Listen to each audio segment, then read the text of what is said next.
আজি ঝড়ো ঝড়ো মুখর বাদল দিনে, আজি ঝড়ো ঝড়ো মুখর বাদল দিনে, জানি নে জানি নে কিছুতে কেন যে মন লাগি না, ঝড়ো ঝড়ো মুখর বাদল দিনে। আপনারও কি বৃষ্টিতে কিছুতে কি আর মনও লাগে না? বর্ষাকাল এলেই মনে হয় এই কংক্রিটের দুনিয়া ছেড়ে সবুজের জঙ্গলে চলে যায়। যদি তাই হয় তাহলে এই ভিডিওটা অবশ্যই আপনার জন্য।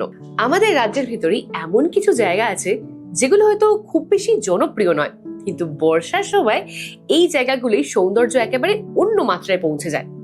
আর সবচেয়ে বড় সুবিধা হলো মাত্র 2 থেকে 3 দিনের মধ্যে খুব সহজেই ঘুরে আসা যায়। আমি শ্রেয়সী, আর আজ এই ভিডিওতে বলবো সেই জায়গাগুলোর কথা। নাম্বার 1, ঝিলিমিলি। বাঁকুড়ার রানীবাঁধ জঙ্গলের এই জায়গাটা বর্ষার সময় যেন নতুন করে বেঁচে ওঠে। কংসাবতী নদী এই জঙ্গলের মধ্যে দিয়েই বয়ে গেছে, আর তার ধারেই বসে থাকা যায় প্রায় অনেকক্ষণ। চারপাশে শাল, মহুয়া, শিমুল গাছের ঘন জঙ্গল, আর মাঝে মাঝে উড়ে আসে প্রজাপতির ঝাঁক।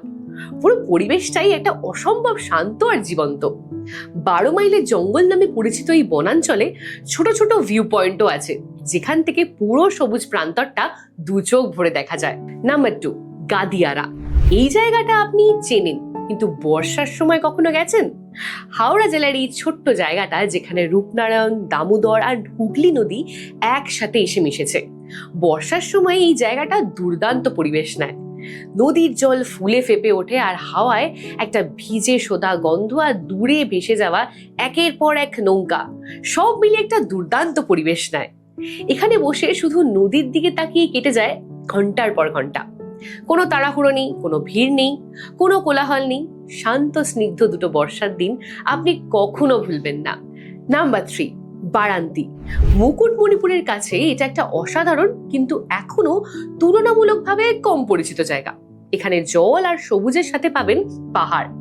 বারান্তি জলাশয়টা আসলে একটা সেচ প্রকল্পের অংশ, কিন্তু বর্ষার সময় এটা একেবারে বিশাল হ্রদের মতো লাগে।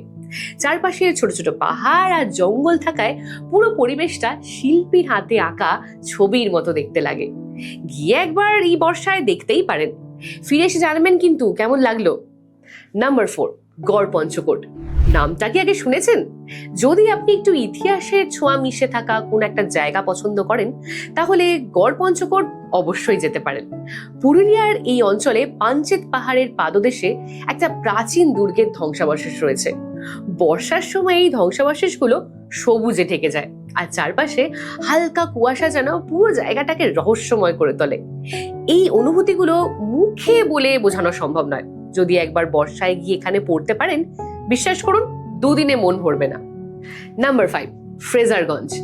যদি আপনি নদী আর সমুদ্রের মাঝামাঝি কোনো অভিজ্ঞতা চান, তাহলে ফ্রেজারগঞ্জ একটা ভালো অপশন। জায়গাটা বকখালির কাছাকাছি। বর্ষার সময় এখানে সমুদ্র একেবারে অন্য রূপ নেয়। দূরে সারি সারি মৎস্যজীবীদের নৌকো, মাঝে মাঝে জালে মাছ তোলা দৃশ্য, সবকিছু মিলিয়ে একটা অপূর্ব ল্যান্ডস্কেপ।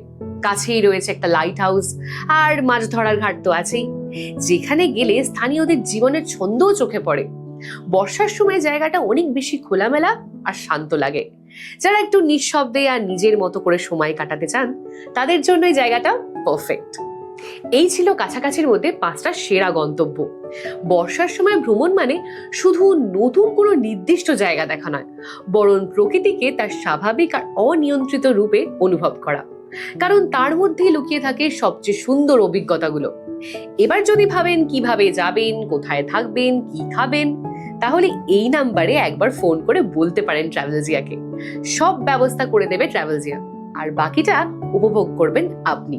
ভিডিওটা ভালো লাগলে লাইক করুন, আর বহু মানুষের কাছে পৌঁছে দিতে অবশ্যই শেয়ার করুন। এরকম আরো ভিডিও পেতে সাবস্ক্রাইব করুন আমাদের চ্যানেল। আপনার মূল্যবান মতামত অবশ্যই আমাদের কমেন্টে জানাতে ভুলবেন না। সবাই ভালো থাকবেন, দেখা হচ্ছে পরের ভিডিওতে।